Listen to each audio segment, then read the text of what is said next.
Bismillahirrahmanirrahim. Assalamualaikum warahmatullahi wabarakatuh. Alhamdulillahi wahdah, wassalatu wassalamu ala man la nabiyya ba'dah, wa ala alihi wa ashabihi wa man wala, wa la hawla wa la quwwata illa billah. Ashhadu an la ilaha illallah wahdahu la syarika lah, wahidun la min qillah, mawjudun la min illah. Wa ashhadu anna sayyidana wa maulana Muhammadan abduhu wa rasuluhu la nabiyya ba'da. Allahumma salli ala sayyidina Muhammadin ibn Abdillah al-qa'imi bihuquqillah ma daqat illa wa farrajaha Allah. Rabbi syrah li sadri wa yassir li amri wahlul 'uqdatam min lisani yafqahu qawli, amma ba'du. Yang sama-sama kita muliakan, kita hormati, yang kita cintai Bapak Dam, Bapak Camat, Bapak Kepala KUA Kecamatan Aikmal, kemudian Ketua PGRI se-Lombok Timur, kemudian Ketua PGRI beserta jajarannya Kecamatan Aikmal, Bapak Doktor di tiang tok gelak apa orang FF apa orang jadi ketua di tiang tok ya pelih laun berarti manggilnya Bapak Doktor, segenap tamu undangan, para Bapak Ibu kepala sekolah, segenap guru-guru kami rahimani wa rahimakumullah, hafizakumullah. Kita bersyukur pada Allah Subhanahu wa taala, pagi hari ini menjelang siang kita dipilih oleh Allah taala bersama-sama berada dalam salah satu Riyadhul Jannah, taman surga yang baginda Rasul sebutkan. Wa ma hiya riyadul jannah ya Rasulullah, kata baginda Rasul, hilaqud dzikri. Salah satu taman surga yang Allah titip di muka bumi adalah tempat zikir. Zikir itu bukan sekadar orang ucapin subhanallah, alhamdulillah, enggak. Tetapi kalau di sana diagungkan nama Allah, kita hadir majelis itu ingat sama Allah, makin cinta sama Rasulullah, makin pengen, makin kangen sama negeri akhirat. Tuh majelis zikir. Maka Bapak Ibu tiang, ketika menghadiri majelis-majelis kayak begini, kata para ulama tuh, kalau pengen amal ibadah tuh diperbanyak pahalanya oleh Allah Ta'ala, maka jangan lupa ta'addudun niyah, perbanyak niatnya hadir majelis kayak begini. Niatin silaturrahim. Apa niat puluh hadir Bapak Ibu? Hah? Apa niat puluh hadir? Amun nara dengan niat dengan mau jajak kotak wah mau na. Mau nara dengan niat nagan tegita ya isi atasannya iya wah mau na. Kalau ada orang niatnya karena Allah, maka di dalam riwayat karangan Imam An-Nawawi Riyadhus Shalihin, wa yub'atsu ala niyatihim, tuh orang ngerjain amal ibadah nanti di akhirat dibangkitkan tergantung dari niat kita ngerjain amal tersebut. Pelunggu hadir majelis taklim, niatnya nuntut ilmu, dikasih pahala gede sama Allah Subhanahu wa taala. Maka Bapak Ibu tiang, mudah-mudahan apa yang kita lakukan ini dicatat oleh Allah Ta'ala sebagai amal ibadah kita semua, dan mudah-mudahan kita diberikan keistiqomahan pada perbaikan dan kebaikan. Amin. Salawat beriring salam kita diakan kepada baginda Rasulullah Sallallahu Alaihi Wasallam dengan ucapan Allahumma salli ala Sayyidina Muhammad wa ala ali Sayyidina Muhammad. Mudah-mudahan kita semua mendapatkan syafaat beliau di dunia sampai akhirat. Amin amin ya rabbal alamin. Bapak Ibu tiang, Bapak Ibu guru tiang, segenap tamu undangan rahimani wa rahimakumullah, hafizakumullah. Ini acara halal bihalal. Ini bahasa Arab. Lagun di narak li Arab, di dengan Arab tuh di dula baca halal bihalal di dula. Tetapi ini salah satu cara yang sangat luar biasa di Indonesia, bagaimana supaya kita menyambung tali silaturahmi satu sama lain di antara kita. Bapak Ibu guru tiang, sungguh profesi menjadi guru itu profesi yang mulia. Bahkan baginda Rasul nyebutin khusus hadisnya. Apa kata baginda Rasul? Innama bu'ithu mu'alliman. Saya diutus oleh Allah Ta'ala menjadi guru, kata baginda Rasulullah Sallallahu Alaihi Wasallam. Maka setiap pelunggu melangkahkan kaki dari rumah pelunggu, dendek lupa lek dalam atenta. Ngapain? Kita melangkahkan kaki, niat kita ngerjain sunnah baginda Rasulullah Sallallahu Alaihi Wasallam. Setiap melangkahkan kaki pelunggu mau ke sekolah, niatin ngerjain sunnah baginda Rasul. Kenapa? Karena kita tahu dalam Al-Quran tuh wa ma khalaqtul jinna wal insa illa liya'budun. Ibnu Abbas dalam tafsir beliau, tafsir Tanwirul Miqbas fi tafsir Ibni Abbas, dijelaskan Allah menciptakan semua manusia dan jin itu untuk menyembah Allah Subhanahu wa ta'ala. Nah, tata cara ibadah kepada Allah beda-beda, Bapak Ibu guru tiang. Ada orang petani, model ibadahnya bilang jelo nanang bangkat ibadah no. Ada orang misalnya menjadi pejabat, tanda tangan sekali untuk kemaslahatan orang banyak, ibadah. Ada pelunggu jadi guru, Bapak Ibu guru tiang, ibadah yang sangat luar biasa. Yang namanya orang ngerjain sunnah Nabi, kalau dia meninggal dunia ketika mengerjakan sunnah tersebut, insya Allah dihitung syahid oleh Allah Subhanahu wa ta'ala. Karena profesi jadi guru ini adalah profesi baginda Rasul, maka hendaknya kita lakuin juga kayak akhlaknya baginda Nabi.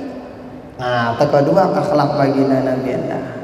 Bagaimana akhlak baginda Nabi didik para sahabat? Dijelasin tuh baginda Rasul suatu waktu, ternyata baginda Rasul pernah ngajak sahabat ngapain? Ke padang pasir. Jadi waktu no sahabat pengen bikin kambing guling. Nah, sahabat ada yang bilang, oh saya tukang sembelih, ada yang bilang saya tukang panggang, ada yang bilang saya tukang ini. Baginda Rasul apa disebut? Saya tukang cari kayu bakar. Bayangin di tanah Arab kayu bakar susah. Baginda Rasul mencontohkan ngambilnya, si berat-berat bayang, ya gawe baginda Nabi.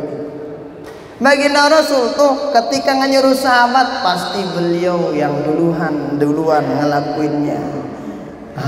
Maka tiang juga ada santri-santri tiang di rumah ini juga tiang memberikan nasihat kepada tiang, diri tiang pribadi. Ketika kita memberikan pengajaran kepada anak didik kita, maka sejatinya kita berjulung gawe. Sama kayak anak-anak, kadang ada orang tua bakatoan di tiang, Ustaz gala anakku le balik HP doang jauh mana ngumbe caranta. Bagaimana cara kita supaya tuh anak jangan pegang HP terus? Saya bilang anak itu nggak kenal HP, cuman ita dengan tuh anak ada yang ngeluntul julu. Jadi secara tidak langsung ita ngajar anak jarin tuh main HP. Nah caranya bagaimana? Udah main HP tapi kasih waktulah, atau mungkin bagaimana modelnya. Nah makanya Imam Al-Ghazali menjelaskan cara ngedidik anak itu gampang, kata beliau. Apa kata beliau? Cara didik anak gampang aja, nggak perlu banyak ngomong, tetapi berikan contoh yang terbaik untuk anak didik kita. Insya Allah ditulak gen suwimuni. Kita pengen anak didik kita menjadi rajin sholat, maka kita yang duluan wudu julu wah noja wah selesai wah uruk ya sholat adik-adik no insyaallah milih. Ini kadang deh ita lagu ya guru no masih nih, guru no masih ngerokok, murid no doang suruh nang ngaji susah. Pak guru ide masih ngerokok, kada berjawab. Coba kita duluan wudu, insya Allah rena sama lagi macam-macam. Nah, maka tadi Pak Dokter bilang benar, dalam riwayat kalau umur 7 tahun kita masih bisa ngomong, kasih contoh yang baik. Kalau udah umur 10 tahun fadribu, boleh dipukul tetapi dengan pukulan yang sifatnya mendidik. Nah, maka Bapak Ibu guru tiang, masalah menjadi guru ini bukan sekedar masalah bagaimana di masa depan pelungguh menjadi keren. Kadang orang tuh beda masa depan yang mana dimaksudin. Kadang arah dengan yang namanya masa depan itu adalah masa ketika sudah tua, ketika sudah pensiun. Banyak yang bilang gitu. Oh, benar.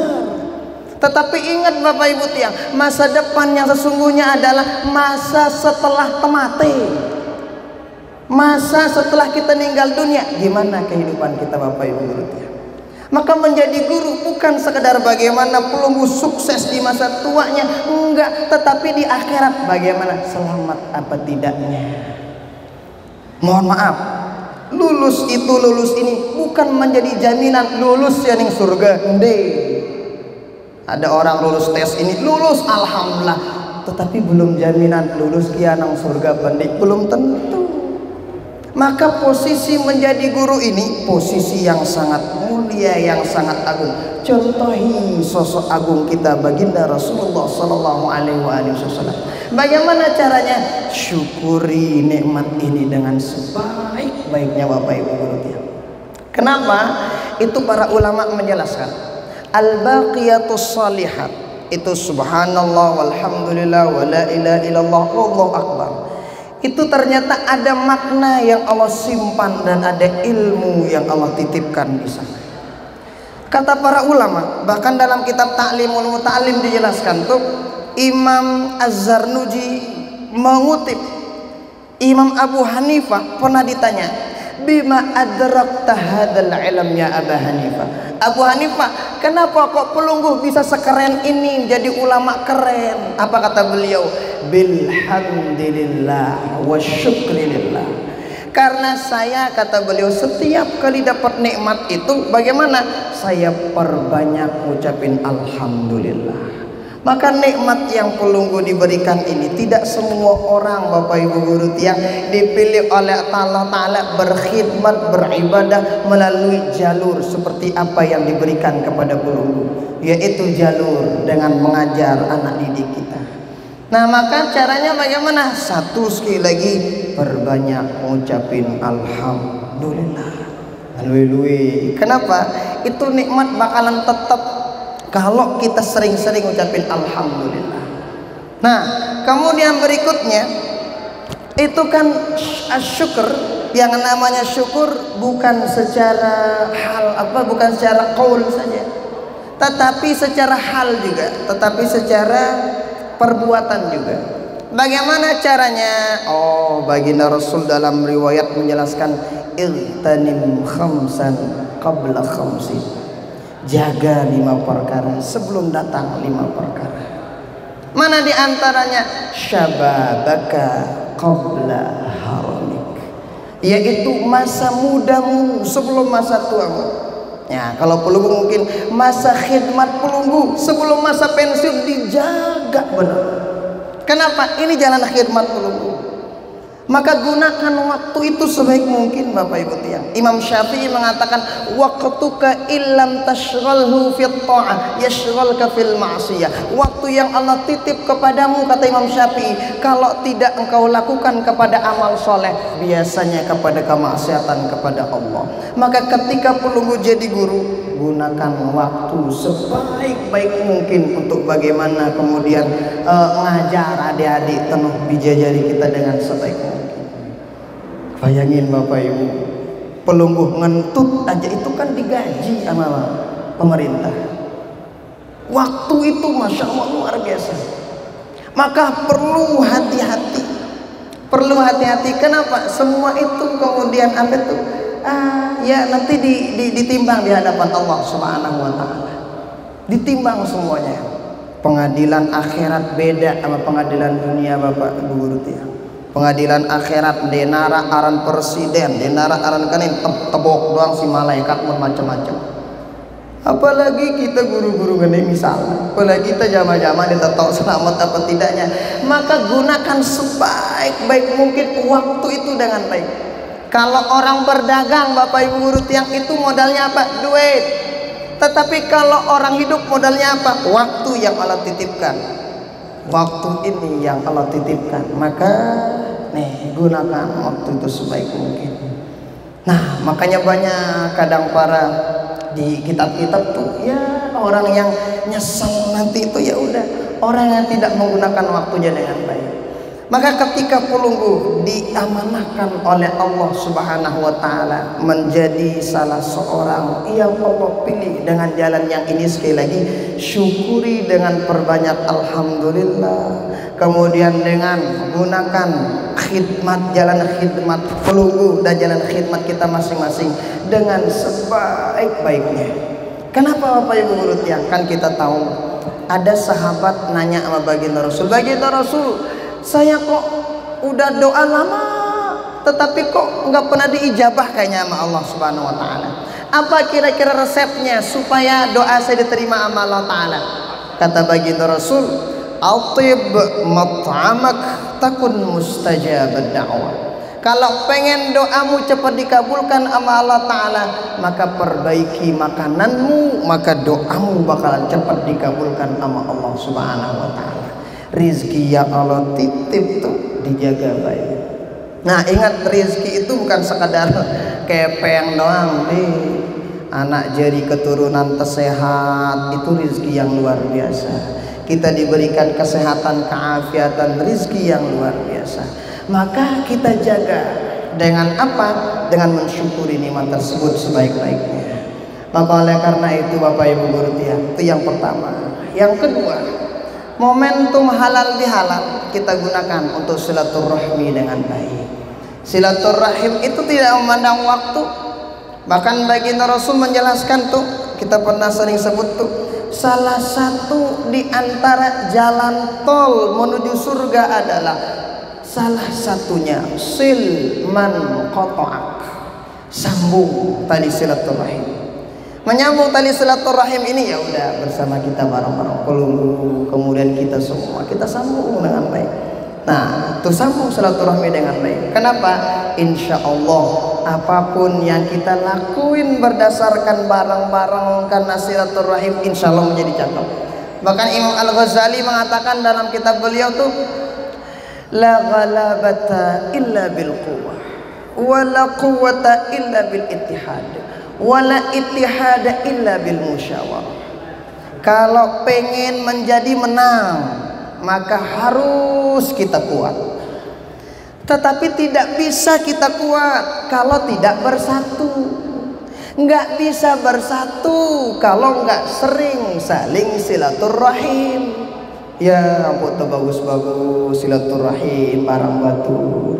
Nah, silaturahim itu masya Allah luar biasa. Bahkan dalam riwayat yang panjang di kitab Imam Ahmad bin Hanbal, Musnad Imam Ahmad bin Hanbal, kalau ada salah seorang di antara kita kenal sama para ulama, satu kita kenal, itu ulama masuk surga, maka diberikan kita izin oleh Allah Ta'ala untuk minta syafaat sama tuh ulama nanti di akhirat. Padahal kita sekedar kenal doang, apalagi kita silaturahmi, apalagi kita sambung tali silaturahmi dengan baik. Maka silaturahmi ini Bapak Ibu guru tiang bukan menentukan nasib dunia saja, tetapi nasib akhirat juga bisa ditentukan. Maka perbaiki baik-baik dengan silaturahmi. Nah yang berikutnya, yang ketiga Bapak Ibu guru tiang, pelunggu yang akan melaksanakan ibadah haji, perbaiki niatnya bagus-bagus. Niat kita menjalankan perintah Allah, jangan ada niat yang macam-macam. Nah, bagaimana akhlak kita ketika ada sahabat kita yang pergi haji, pergi untuk umroh? Baginda Rasul pernah waktu itu Sayyidina Umar pergi umroh. Apa kata baginda Rasul? La tansana bidu'aika ya Umar. Sayyidina Umar, jangan lupa doain kita ya Sayyidina Umar. Jadi munara semoton jarin lalu haji lalu umroh sekik tendeng ita silek bali. jangan lupa mereka doain kita, baik ketika dalam safar, dalam perjalanan, ataupun di tempat-tempat yang makbul doanya nanti di sana. Ya tendeng, ndedula ngendeng kocor-kocor kuning ibu-ibu. Layak coba patah bajikan arak beli aneh tuh foto-foto kono kita tak kamar Ka'bah. Layak no. Nangka aja akhlak kita kalau ada pergi haji, pergi umroh, nah deula no bonara no, alhamdulillah. Tetapi jangan lupa tuh senjata yang sangat luar biasa. Iya tendek, itu kita minta sama orang yang pergi haji, pergi. Nah, itu kata baginda Rasul Sallallahu Alaihi Wasallam. Nah, kita juga doain. Kenapa kok doa orang yang begitu cepat diijabah? Iya, salah satu doa yang paling cepat diijabah dalam riwayat tuh doaul musafir, doa orang yang akan pergi musafir. Tetapi ingat, musafirnya yang baik, pergi haji, nuntut ilmu, pergi umroh, menjalankan tugas. Nah itu bagus. Nah kemudian yang pergi haji, sekali lagi perbaiki niatnya baik. Kedua, nah bagus-bagus sisi kita menjalankan ibadah haji. Pulang kita membawa haji yang mabrur. Apa ciri-ciri haji mabrur? Kita sering sebut haji mabrur no, nek na ciri-ciri na si paling bagus foto na lek julun Ka'bah.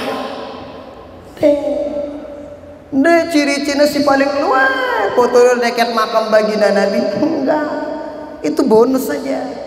Kalau ada fotonya alhamdulillah, kalau nggak ada fotonya juga nggak apa-apa. Tetapi haji mabrur itu adalah haji yang bagaimana? Oh, sebelum haji aja palit luar biasa, boleh haji aja alhamdulillah, mudah berbagi. Oh, tanda haji dengan mabrur. Maka tanda haji mabrur itu bukan setahun 2 tahun deh saya raya-raya bahasa toyana. Selama-lamanya bakal kita tahu haji kita mabrur apa tidak. Kita tahu dari sana. Maka haji mabrur itu dilihat setelah pulangnya.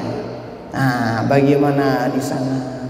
Kan kadang dengan papa nulis haji no macam-macam cerita dengan papa na haji cerita anggap pertama apa? Pancor emas di Ka'bah depan cerita yang macam.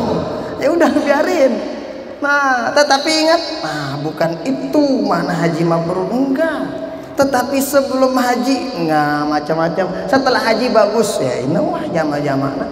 Sebelum haji misalnya balik dong kan sembahyang. Setelah haji alhamdulillah jadi isin masjid, bagus. Sebelum haji misalnya marasi guru langai pegoyana, selesai haji bagus. Nah, itu orang hajinya mabrur. Nah, bagaimana supaya mendapatkan haji mabrur ini? Seperti yang tadi, perbaiki niat. Setelah perbaiki niat, ya udah harus memiliki ilmu tentang haji. Makanya afdalul ilmi ilmul hal wa afdalul amali hifdzul hal, kata Imam Az-Zarnuji. Apa maksudnya? Ilmu yang paling cepat, yang paling afdal untuk dituntut adalah ilmu yang kita butuhkan sekarang. Ada orang jadi pedagang, ilmu pedagang wajib dia miliki. Ada orang pergi umroh, ilmu umroh harus dia tahu. Ada orang pergi haji, ilmu haji harus dia tahu. Ada orang ngaku muslim, ilmu menek harus dia tahu. Kenapa? Penting karena ilmu menek. Kan ada orang pun disiksa. Kenapa? Wa man yu'adzibani bikabir, kata baginda Rasul. Baginda Rasul lewat di suatu tempat kubur, ternyata kudanya baginda Rasul nggak mau jalan, mogok. Ma baluka ya Rasulullah, kata sahabat-sahabat, baginda Rasul ada apa kok ini kuda nggak mau jalan? Oh, kata baginda Rasul, ini kuda lagi ngelihat orang disiksa dalam kubur.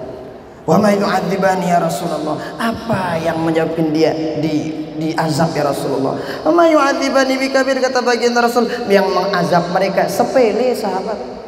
Apa dong? Yang satu la yastadri'u minal baul, yang dua yamshi 'alan namimah. Si sekekno tersiksa dalam kubur. Kenapa? Enggak bisa caranya bersihin diri bagus, caranya bersihang penekna.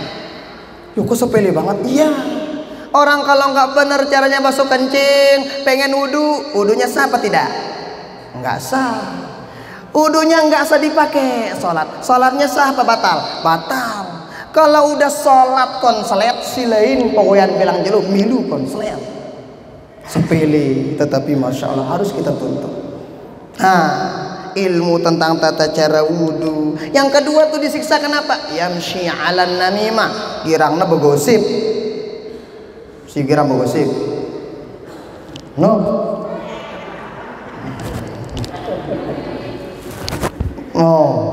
No, makanya itu perlu ilmu-ilmu yang begitu kelihatannya sepele, tetapi jangan disepelekan Bapak Ibu guru ya.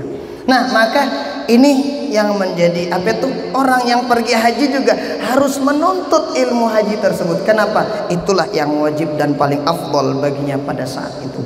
Nah, jadi terima kasih banyak, jazakumullah khairan jaza. Subhanakallahumma bihamdika asyhadu an la ilaha illa anta astaghfiruka wa atubu ilaik. Wassalamualaikum warahmatullahi wabarakatuh.